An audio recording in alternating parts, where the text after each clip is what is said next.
Que le Seigneur nous bénisse.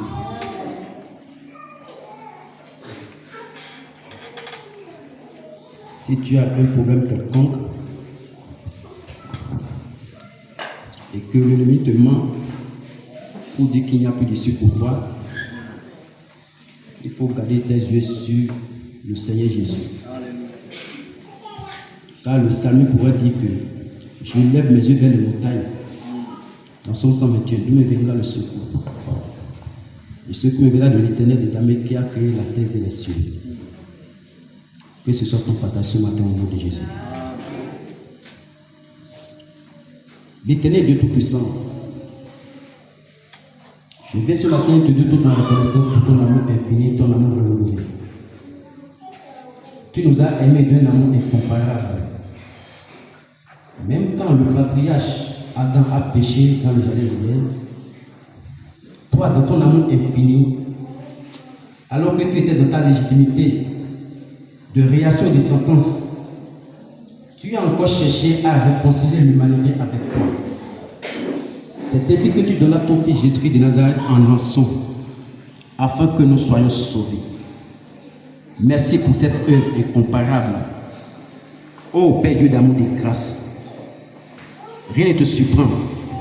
Tu savais qu'un dimanche de l'année 2025, plus précisément 27 avril, autant que nous sommes ce matin, nous allons y être.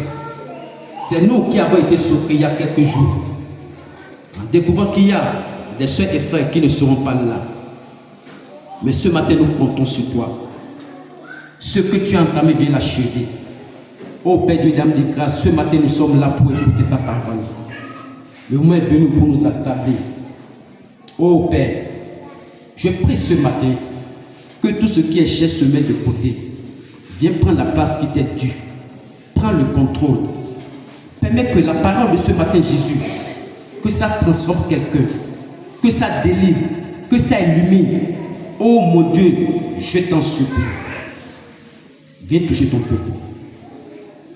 Viens toucher ton peuple.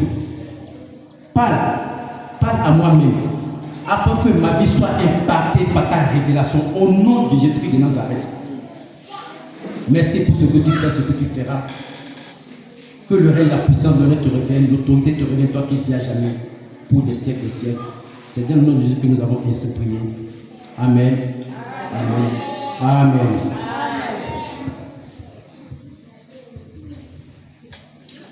Rapidement, nous allons évidemment.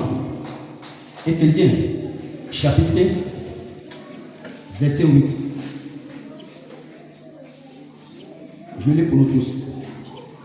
Autrefois, vous étiez ténèbres. Et maintenant, vous êtes lumière dans le Seigneur. Marchez comme les enfants de lumière. Alléluia. Vous pouvez vous asseoir. Ce n'est pas encore le test de base. Bien-aimé, Éphésiens dit, autrefois, vous étiez ténèbres. Et maintenant, vous êtes lumière dans le Seigneur. Et il ajoute, marchez comme des enfants de lumière. Alléluia. Donc, ce passage souligne la transformation radicale qui se produit quand un chrétien accepte le Seigneur. Alléluia. Il y a une transformation. D'accord? Quand on accepte le Seigneur, qui se produit, sauf si on fait semblant. Auparavant, la partie de autrefois, auparavant, nous étions ténèbres. Ce qui symbolise, ce qui symbolise l'ignorance, notre ignorance, dans laquelle nous étions par le passé. Avec le péché, dans la séparation de Dieu. Alléluia. Cette métaphore, ou encore cette comparaison de lumière aux ténèbres, ça illustre la clarté La lumière, c'est de la clarté. Ça, il c'est la clarté. Ou encore la révélation. C'est-à-dire la présence de Dieu. Alléluia. Amen. En disant, maintenant vous êtes muets dans le Seigneur, l'auteur, c'est-à-dire l'apôtre Paul, est en train juste de rappeler aux chrétiens d'Éphèse, et toi et moi aujourd'hui, notre nouvelle identité, du fait que nous sommes en Christ. Alléluia. Notre nouvelle identité, où nous sommes appelés à refléter cette lumière de Christ au monde.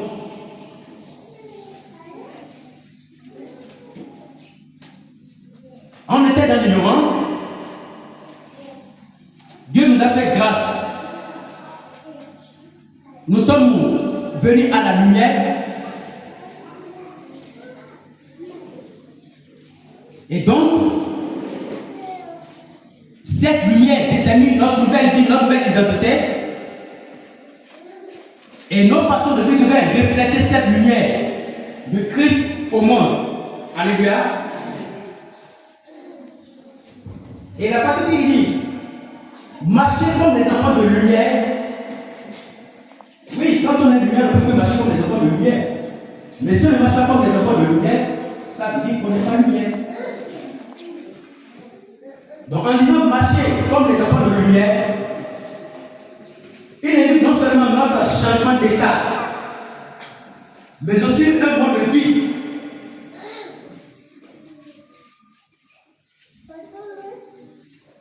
Cela implique d'adopter des comportements et des valeurs. Des comportements et des valeurs qui reflètent cette lumière de Christ. Alléluia. C'est-à-dire la bonté, la maturité, la justice, la vérité, etc. En marchant dans la lumière, les chrétiens que nous sommes, nous devons vivre d'une manière qui glorifie Dieu. Alléluia. Nous devons vivre d'une manière qui glorifie Dieu. Ce n'est pas parce qu'on parle de modernisation ou de la mondialisation qu'il y a des choses qui sont tellement belles et qu'on va chercher à marcher comme ceux-là. Nous avons une nouvelle identité. Parce que n'oubliez pas, nous sommes dans ce monde, mais nous ne sommes pas de ce monde. Alléluia. Ainsi, nos valeurs doivent refléter la lumière. Parce que le monde est dans les ténèbres, pas l'ignorance.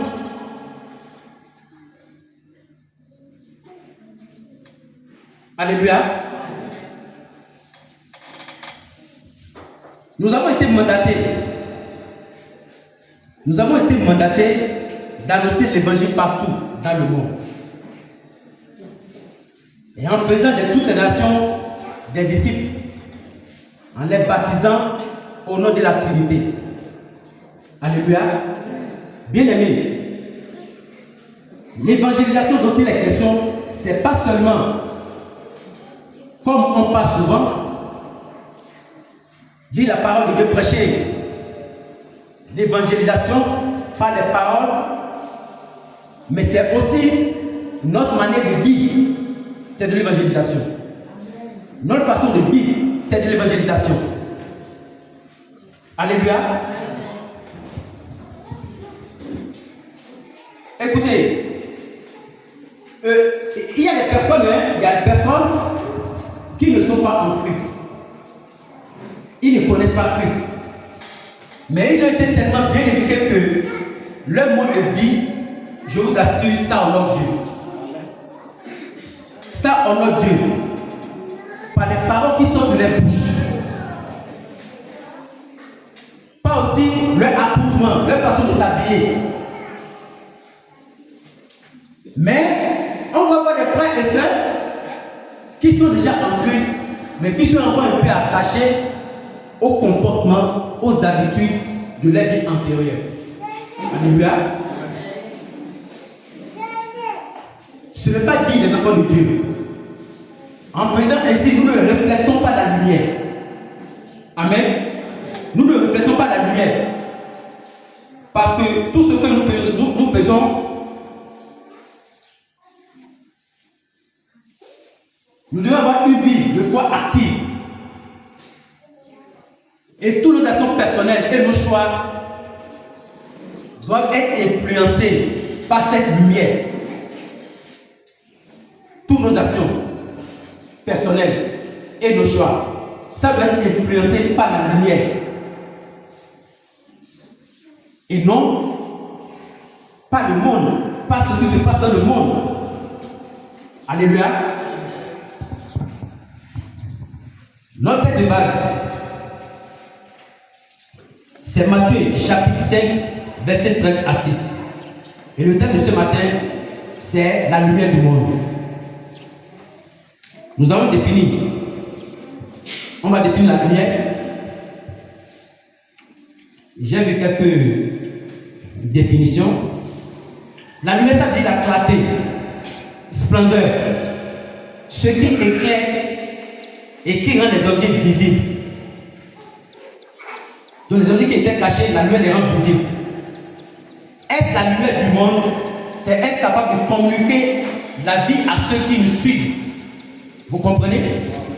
Être la lumière du monde, c'est être capable de communiquer la vie à ceux qui nous suivent.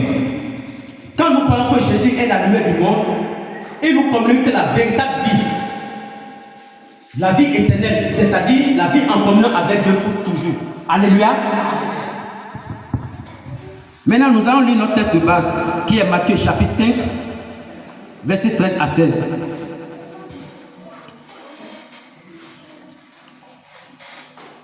Comme d'habitude, levez-nous pour Matthieu chapitre 5, verset 13 à 16. Je lis pour nous tous. Vous êtes le sel de la terre. Mais si le sel perd sa saveur, avec quoi la lui rendra-t-on? Il ne sert plus qu'à être jeté dehors et foulé au pied par les hommes. Verset 14. Vous êtes la lumière du monde. Une ville située sur une montagne ne peut être cachée. Vous me suivez là? Verset 15. Et on n'allume pas une lampe pour la mettre sous le boisseau, mais on la met sur le chandelier et elle éclaire tous ceux qui sont dans la maison. Alléluia. Verset 15. Que votre lumière luise ainsi devant les hommes, afin qu'ils voient vos bonnes œuvres et qu'ils glorifient votre Père qui est dans les cieux. Alléluia. Asseyez-vous.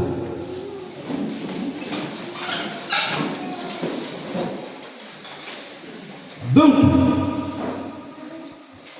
ici, c'est Jésus qui s'adresse à ses disciples.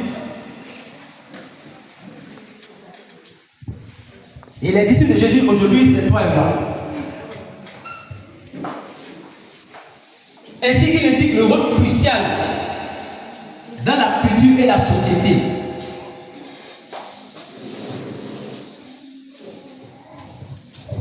Il nous indique ici notre contribution à la moralité et à l'intégrité. Imaginez une sauce sans sel. Une sauce sans sel. Est-ce que ça a de valeur? Combien de personnes pourront la manger? Sauf celle-là qui a une prescription médicale. C'est pas ça? Maintenant, Jésus il dit ici que nous sommes le sel de la terre. Nous sommes le sel de la terre. Et ainsi, il montre que nous avons un rôle indispensable dans la société.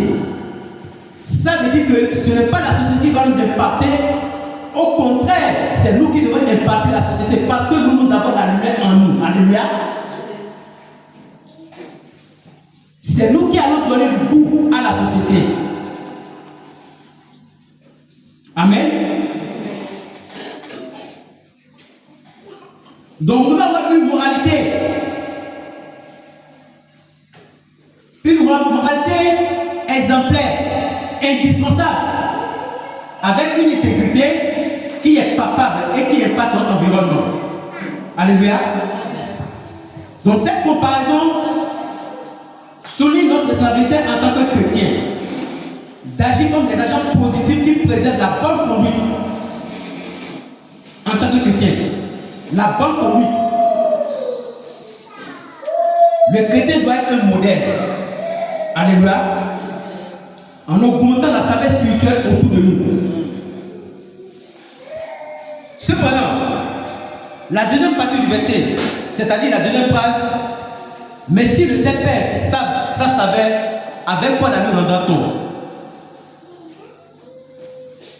Cette partie nous avertit que si le Saint-Père ça savait, alors il devient inutile. Si le Saint-Père ça savait, on n'aura plus besoin du sel. Là, il devient inutile. Nous voyons ici alors qu'il y a un danger de perdre son essence spirituelle. Ce n'est pas que quand nous acceptons Jésus comme Seigneur et Sauveur quand nous venons, maintenant nos comportements doivent refléter cette saveur dont notre environnement qui est encore dans les ténèbres a besoin. Mais s'il n'y a pas de saveur, il y a risque. Ça veut dire qu'il y aura une perte de notre essence spirituelle. Alléluia. Et ainsi, tu deviens inefficace dans ton témoignage chrétien. Un chrétien sans témoignage, c'est un chrétien superficiel. Mais la question posée par Jésus, avec quoi la lui rendra-t-on? C'est-à-dire, avec quoi rendra-t-on la saveur au sel? Cette partie nous invite à la réflexion sur la nature de notre foi. Alléluia. Et notre engagement. Si nous nous détenons de nos valeurs chrétiennes et notre identité en tant qu'enfant de Dieu, en tant que disciple de Christ, alors là, il n'y a plus rien. Combien de frères, combien de sœurs sont dans cette situation aujourd'hui? Qui avait bien commencé? Et là, ils ne fait plus rien. Le diable se moque même d'eux. Alléluia.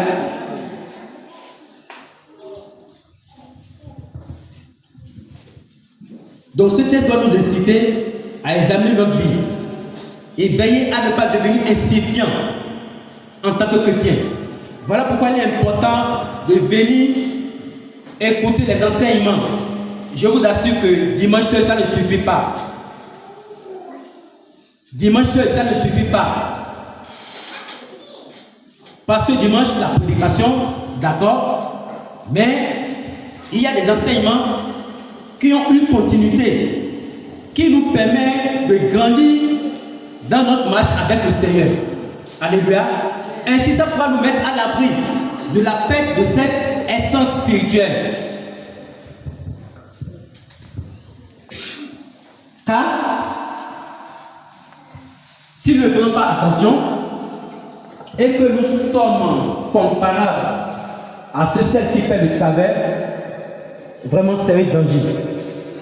Car la Bible déclare que toute arbre qui ne produit pas de bons fruits est coupé et jeté au feu.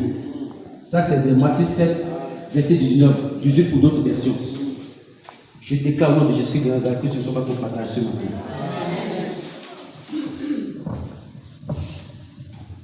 Vous êtes la lumière du monde. Une vie située sur une montagne ne peut être cachée. Ce verset nous rappelle l'importance du témoignage chrétien dans le monde. Lorsque Jésus déclare que nous sommes la lumière du monde, il souligne notre rôle essentiel en tant que chrétien pour éclairer les ténèbres spirituelles. Alléluia. Les ténèbres spirituelles qui nous entourent. Parce que, bien aimé, quand tu n'as pas Christ, tu es dans les ténèbres. La preuve est qu'il y a beaucoup de choses que nous ignorons. Et c'est dans la maison du Seigneur que nous avons découvert, non? Donc quand tu n'as pas Christ, tu es dans les ténèbres. Alléluia. Pourquoi nous sommes lumière? Pourquoi nous sommes lumière? Je vais lire rapidement Jean, chapitre 1, verset 1. Au commencement était la parole. Suivez-moi bien. Et notez pour ceux qui notent. Au commencement était la parole. Et la parole était avec Dieu. Et la parole était Dieu. Elle était au commencement avec Dieu. Toutes choses ont été faites par elle. Et rien de ce qui a été fait n'a été fait sans elle. En elle était la vie. La parole, quand on dit la parole, ici c'est Jésus. Hein? Écoutez bien, suivez bien, vous allez comprendre. En elle était la vie. Et la vie était la lumière des hommes. La vie était la lumière des hommes. La lumière, lui, dans les ténèbres, et les ténèbres ne l'ont point reçue. Cette lumière était la véritable lumière qui, en venant dans le monde, éclaire tout homme. Mais il faut encore que tu sois disposé. Elle était dans le monde, et le monde a été fait par elle. Et le monde ne l'a point connue. Elle est venue chez les siens, et les siens ne l'ont point reçue. Mais à tous ceux qui l'ont reçu, à ceux qui croient en son nom, elle a donné le pouvoir de devenir enfant de Dieu. Alléluia. Donc, vous voyez que ce passage démontre clairement que Jésus existait depuis le commencement. Jésus, ce n'est pas le verset récent que Jésus a existé. Hein? Cette partie nous montre que Jésus existait depuis le commencement. Alléluia. Et qu'il est Dieu. Il nous demande également que Jésus est la lumière. Rappelez-vous que lorsque Dieu créa l'univers, il déclare: créons l'homme à notre image et à notre ressemblance. Alléluia. S'il crée l'homme à son image et à sa ressemblance, c'est que l'homme était la lumière. Il n'y avait pas de ténèbres. Mais il se passa quelque chose. Le péché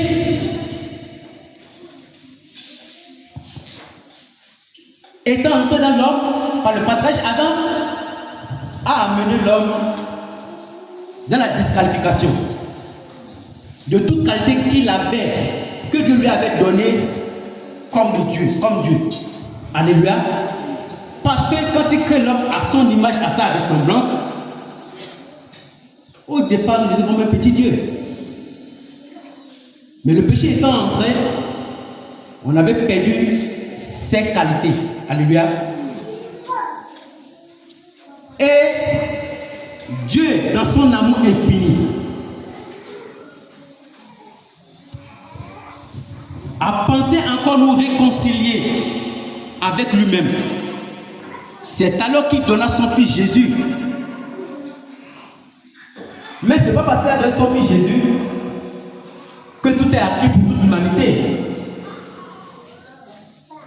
Et c'est là Jean chapitre 1 verset 12 dit: à tous ceux qui l'ont reçu, à tous ceux qui croient en elle, c'est Dieu a donné le pouvoir de devenir enfant de Dieu.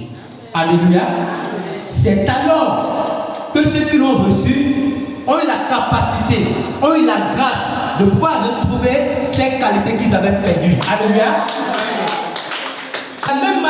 De la même manière qu'un taureau ne peut engendrer un taureau, un mouton ne peut pas, par exemple, mettre bas un coq.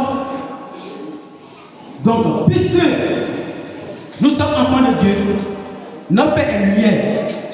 Il est tout à fait normal que nous soyons lumière. Alléluia. Voilà pourquoi nous sommes lumière. Alléluia.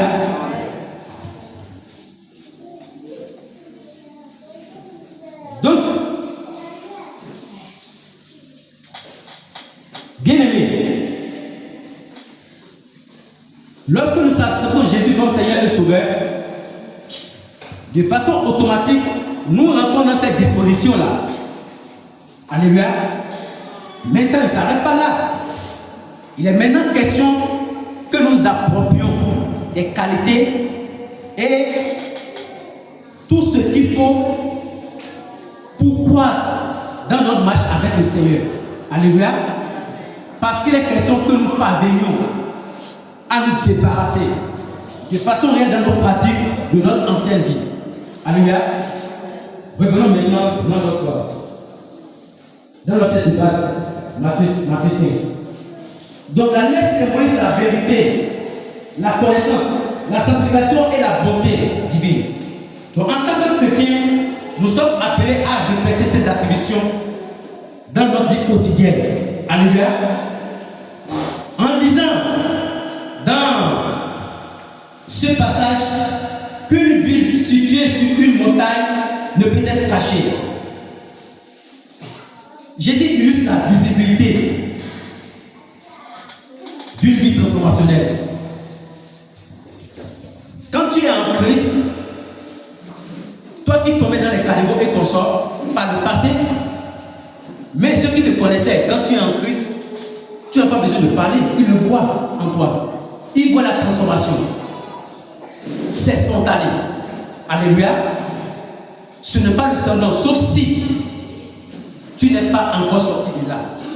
Sauf si ce n'était pas une émotion que tu t'es levé et tu as reconnu à l'appel à l'occasion d'une campagne d'évangélisation. Et puis après les heures qui ont suivi, tu es encore reparti. Comme on l'a écouté, quand la parole, quand ça tombe, il y a différentes têtes. Il y a des têtes qui sont fertiles, il y a des têtes qui sont remplies des épines, d'autres qui sont remplies de calme. Alléluia. Je prie au nom de Jésus-Christ de Nazareth que nous soyons des têtes fertiles.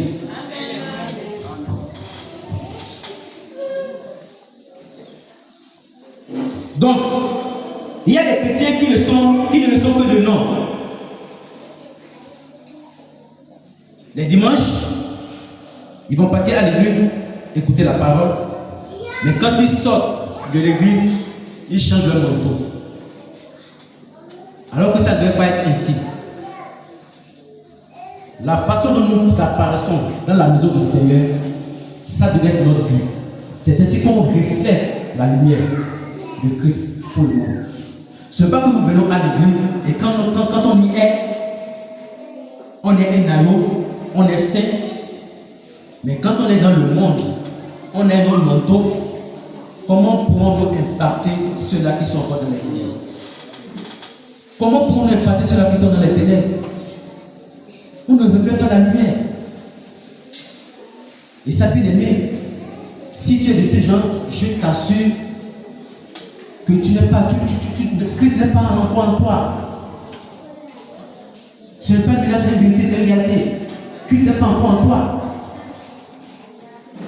Tu te mens toi-même.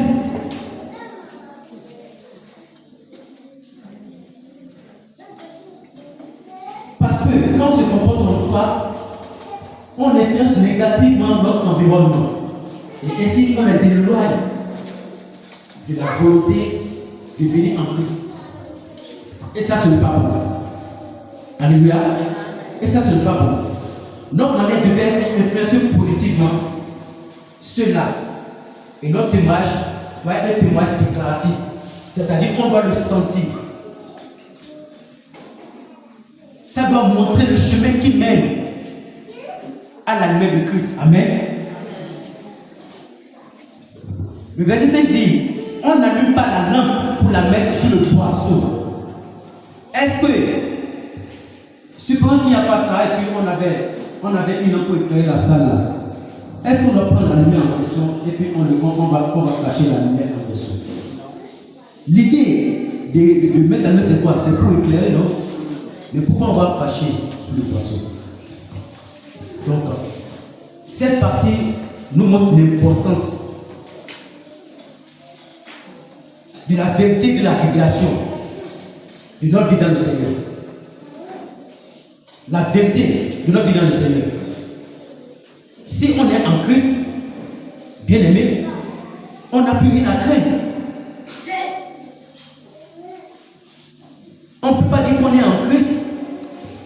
parfois, on vient à l'église et on dit non, je ne voulais pas que les gens sachent que moi je suis ici. Oh non, je ne voulais pas qu'on me voit que je suis avec vous. Attends. Tu crées encore quoi? Soit tu es la lumière, soit tu es en Christ, soit tu ne l'es pas. Quand on est en Christ, c'est une lumière. Quand on est en Christ, c'est la révélation de Dieu. C'est la révélation de la vie. Il n'y a plus rien qui dépasse ça. Même si on n'a pas d'argent. Le même qu'on on a besoin d'argent pour vivre. Mais en réalité, l'argent pour vivre, c'est pour s'aider. C'est éphémère. Mais quand tu as Christ en toi, c'est l'éternité. Parce que quand on dit qu'on a accepté Jésus et qu'on est conscient, on croit que Jésus est lumière, ça veut dire que c'est une lumière éternelle, c'est la vie éternelle. Alléluia. Que le Seigneur nous aide. Que le Seigneur nous aide afin que nous prenions conscience de notre nouvelle identité et pour refléter ce que nous sommes en Christ. Alléluia.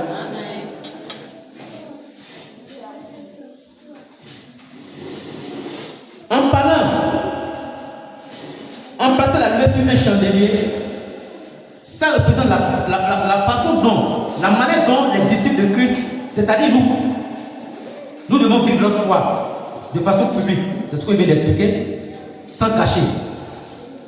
Notre foi doit être vécue de façon publique. On n'a pas besoin de la cacher. Ça doit être visible. Alléluia. Notre comportement, nos actions et nos paroles doivent projeter l'amour. L'amour est la vérité de Dieu dans le monde.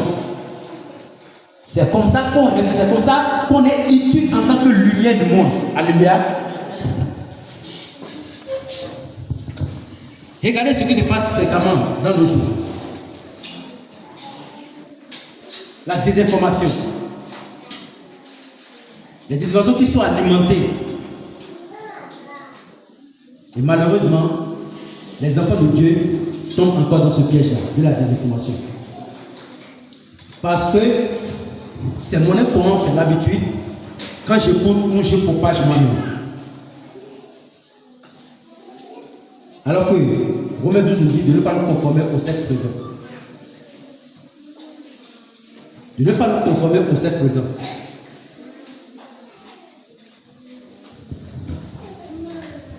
Regarde. Sœur Marina, si par exemple, tu es là, tu as une soeur d'état ici, elle est ailleurs, mais tu vois sur le réseau social, tu vois sa photo nue, hein, elle est nue, en train de faire les choses bizarres. Dis-moi, quelle sera ton attitude? Est-ce que tu vas prendre cette vidéo-là, tu vas partager? Quelle sera ton attitude?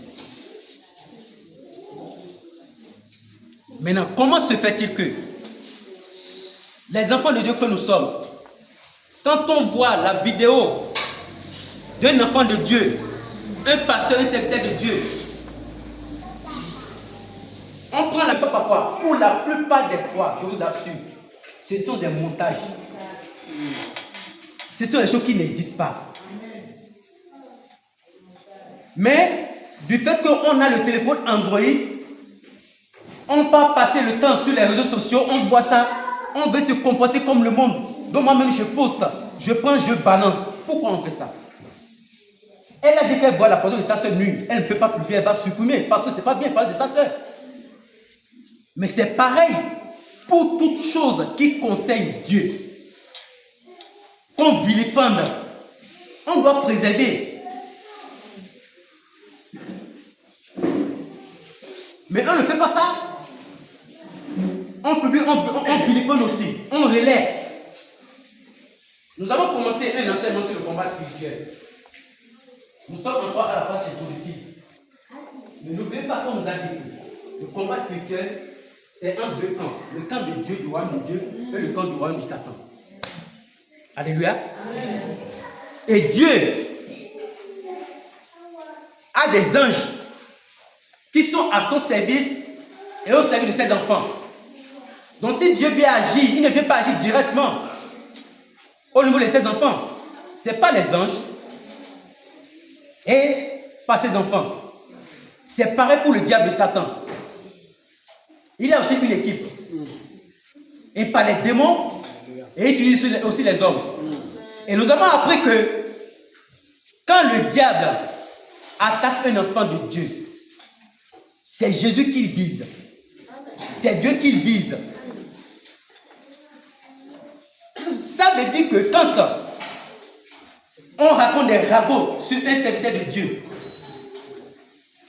c'est le diable qui est en combat contre Dieu. Mais toi, enfant de Dieu, de façon inconsciente, tu pars encore œuvrer en faveur du diable contre ton père. C'est ce qui se passe, mes frères et sœurs. C'est ce qui se passe. Ce n'est pas de l'orgueil. Je remercie le Seigneur pour mon comportement. Même avant d'être en Christ.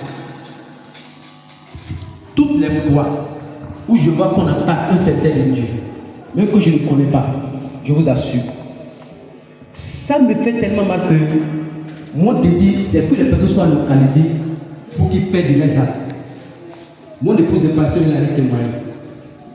Parce qu'il est même arrivé qu'elle me dit, ah bon mari, c'est tout comme si c'était ton problème. Oui. Mais après, je réalise, quand je suis bien en Christ, je réalise que non, effectivement, c'est mon problème. Parce que c'est contre mon frère qu'on est en train d'agir. Pas ricocher contre mon père. Alléluia. Je veux que nous changions de notre comportement. Qu'on change la façon de vivre. Parce que Romains 12 nous dit très bien. Nous ne devons pas nous conformer au siècle présent.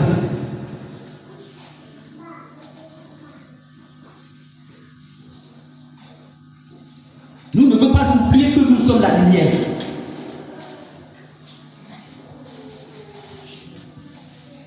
Que le Seigneur nous bénisse. Que le Seigneur nous aide.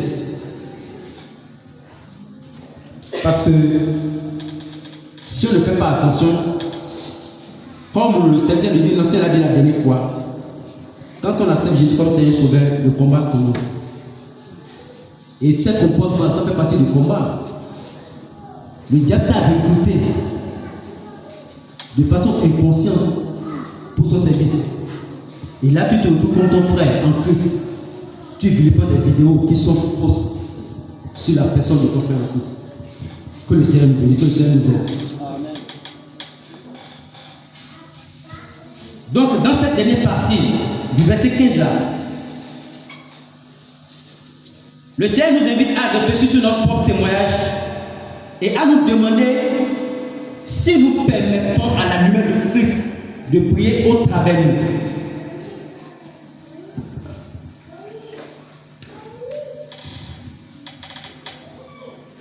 Parce que ça dit que on met la lumière sur le chandelier et elle éclaire tous ceux qui sont dans la maison. Donc notre témoignage, nous devons permettre que notre témoignage s'abrite, que cette lumière brille au travers de nous, ainsi que la lumière, afin que nous puissions encourager les autres dans leur propre cheminement de foi. Alléluia. Le verset 7 dit, que votre lumière luise ainsi devant les hommes, afin qu'ils voient vos bonnes œuvres et qu'ils glorifient votre Père qui est dans les cieux. C'est quasiment la même chose que nous venons de dire là. C'est qu'en agissant avec bonté et responsabilité, dans la sanctification, la vérité, en faisant de bonnes œuvres, les chrétiens peuvent refléter la nature divine et inspirer les autres à glorifier Dieu. Alléluia. La partie représente, la lumière représente du moins ici la vérité, l'amour et la bonne action que les chrétiens sont appelés à diffuser.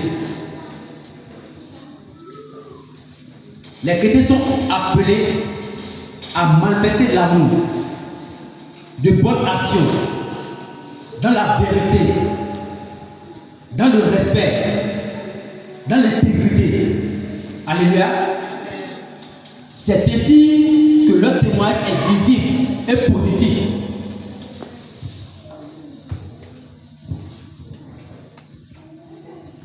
Lorsque nous vivons selon les principes de Dieu, cela se manifeste forcément par des comportements qui attirent les autres vers Dieu. Parce qu'on va voir dans ses comportements. Ah, lui là c'est quoi? Il prie, hein? Oui, il prie, il parle à l'église. Ah ok, voilà pourquoi elle est comme ça. On cherche à venir dans son église. On cherche dans sa vie à Christ. C'est une façon d'évangéliser. Alléluia. C'est une façon d'évangéliser. Et aussi c'est une façon de permettre que ta la lumière qui est en moi, ça luise sur les autres. Alléluia.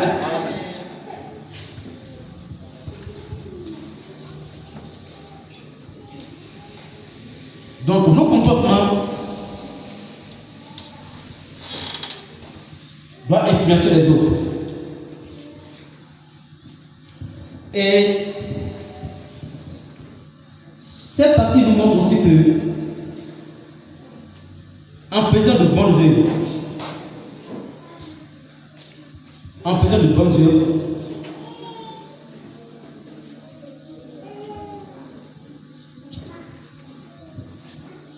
c'est-à-dire il ne faut pas faire de bonnes œuvres, c'est-à-dire genre tu veux, bon, je veux le faire, je veux que les gens voient que je suis en train de faire,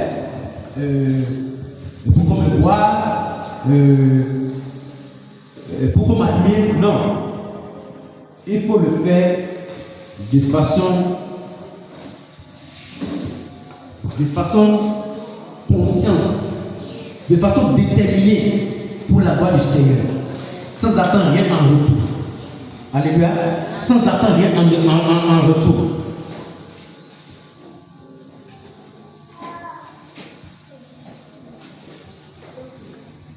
Ça permet que cette façon de faire, n'est-ce pas, ça montre un authentique moyen de glorifier Dieu aux yeux des autres. En nous concentrant sur Dieu et en permettant à ça de manière au travers de nos actions, nous contribuons à son œuvre rédemptrice dans ce monde. Alléluia. Hein? Nous contribuons à son œuvre rédemptrice dans ce monde. Ça n'est pas notre façon de faire. Si quelqu'un est attiré, dit pourquoi il a ces gens de comportement. Au nom, on lui dit que non, lui il est chrétien, il part à l'église. Et que celui-ci se lève et dit, ah bon, je vais partir à l'église. Nous continuons à nous remercier au Seigneur. Alléluia. Je prie au nom de Jésus que nos actes, que ça incite les gens à venir dans la vie.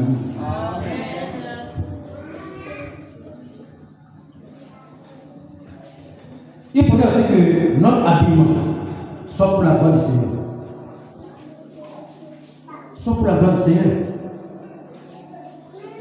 Il y a nos enfants, nous sommes des parents, et puis les gens s'habillent maintenant comme ça, ils viennent à la mode. On met les pantalons ici. Et puis on laisse le slip sortir. Regarde la dernière fois où les gens étaient venus pour la campagne.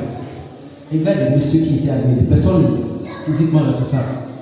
Mais je vois parmi eux, le calcit qui est sorti, il s'habille à laisser comme ça. Ça c'est quoi? Et il y a de nos enfants aussi qui s'habillent comme ça. Il y a certains parents qui ne disent rien. On les laisse comme ça. Quel témoignage! Quel témoignage! On laisse les parties à découvert. Écoutez, c'est-à-dire l'affaire de mode. L'affaire de mode. Les initiateurs, ce sont les artistes. Les artistes, est-ce qu'ils travaillent pour Dieu? Mais pourquoi nous les porter? Tu as les personnes, quand on fait les choses, les trucs comme Cora, tu vas voir des personnes, une femme de sang qui s'habille, tout ici est nu.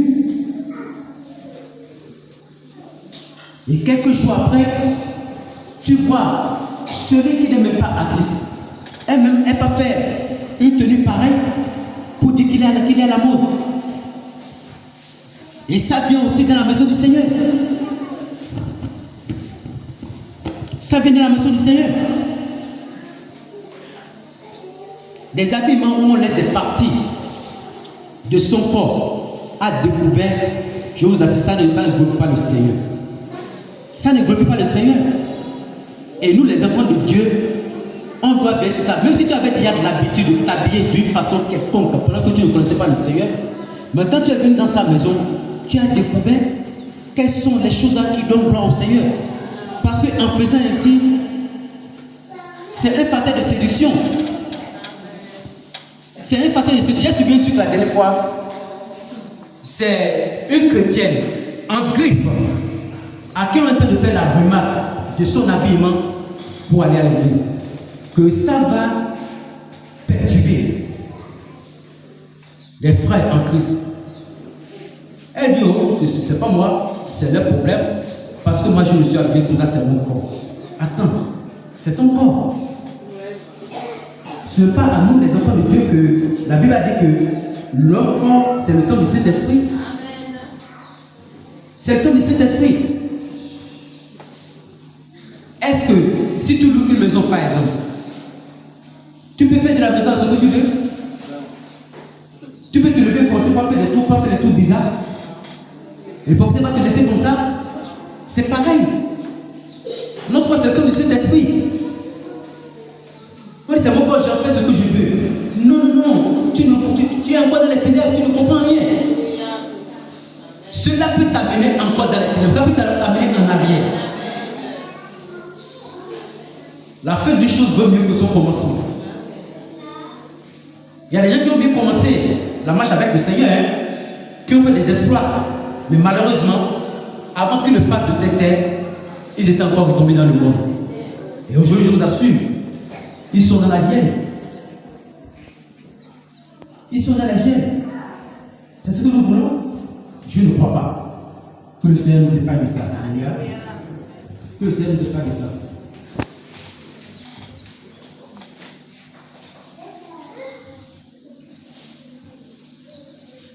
Il y a des gens qui s'habillent, j'ai bien entendu les soeurs en Christ dire, bon, ça c'est pour ça que toi, comment tu peux porter, tu peux pour la robe là comme ça. Comment on va demander à l'enfant de Dieu d'être ceci? Allez fouiller dans le dictionnaire, ceci ça veut dire attirer sexuellement. Ceci, ça veut dire attirer sexuellement. Il est arrivé, qu'on m'a dit, quelqu'un de proche, que waouh, tu es bien habillé, tu es ceci. Quand je suis rentré dans la pagine, être ceci, juste ceci, là c'est dangereux. Parce que j'avais bien découvert la définition. Ceci c'est dangereux. Mais il y en a qui veulent là, il le proclame, il le professe comme ça.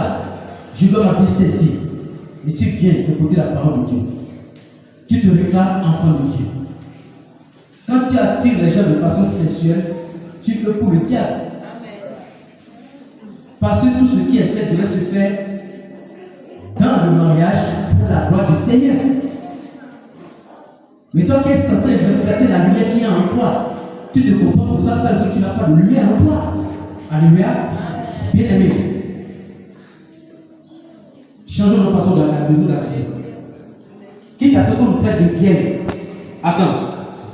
Quand je me comporte, on dit que je suis Dieu là. Est-ce que ça impacte ma vie en Christ? Est-ce que ça impacte mon objectif d'aller dans le ciel? Alors pourquoi je vais chercher?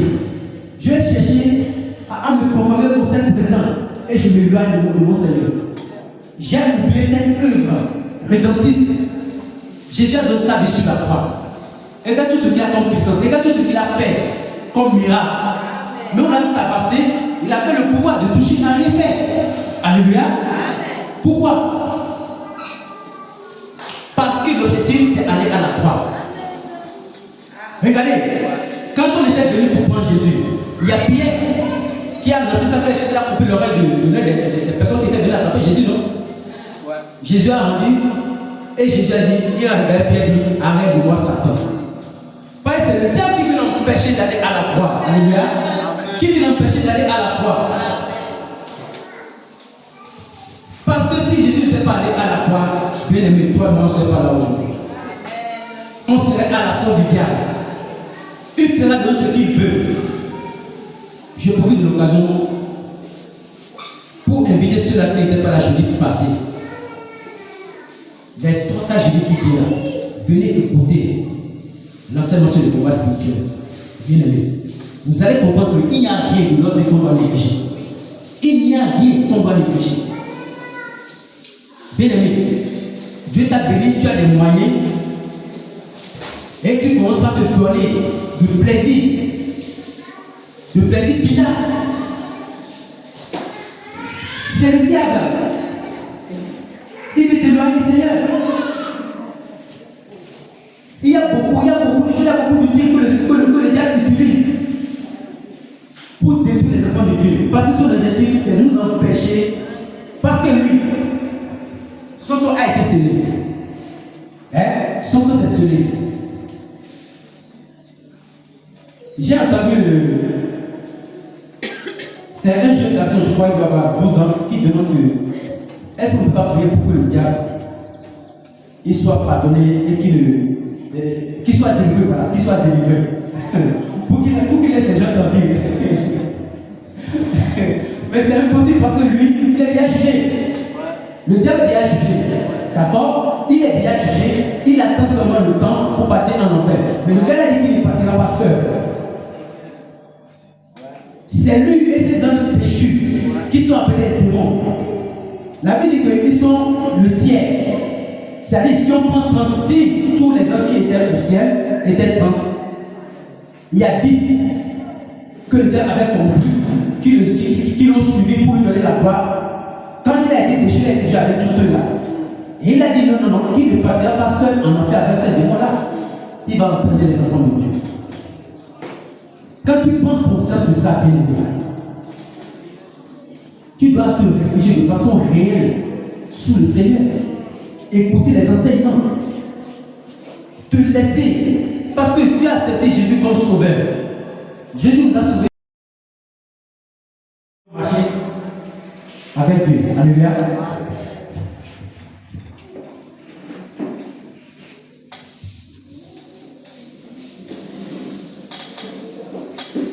Dans Jean 1, chapitre 3, verset 1, la Bible dit, voyez quel amour le Père nous a témoigné pour que nous soyons appelés enfants de Dieu.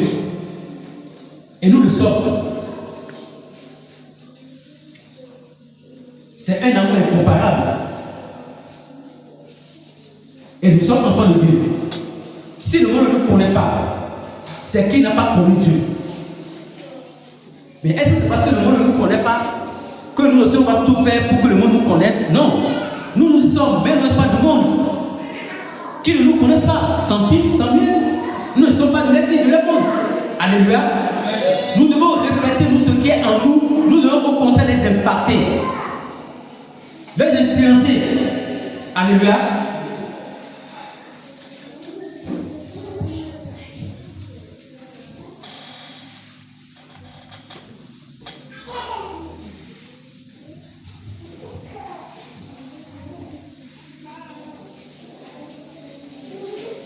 Nous sommes la lumière et nous devons refléter cette lumière partout où nous sommes. Nous devons refléter la lumière partout où nous sommes. Toi, enfant de Dieu, qui, quand tu as des occasions ou des événements, tu peux encore t'associer avec ces personnes qui sont dans le monde. Surtout là où ils sont en train de raconter leurs performances dans la vie de débauche, leurs performances, comment cette fille a la capacité de rouler 3 hommes sans qu'elle ne se fasse pincer. Et il réussit comme si tu es là, tu applaudis. Tu donnes la gloire au diable. Tu donnes la gloire au diable. On a appris ici comment grandir avec le Seigneur. Et dans le point, nous avons appris que pour grandir avec le Seigneur, il nous faut un environnement vital.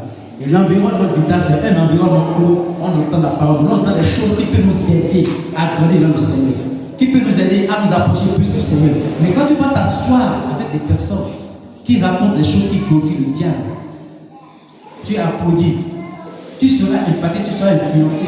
Le risque c'est que tu vas sentir, parce que c'est ce que nous voyons.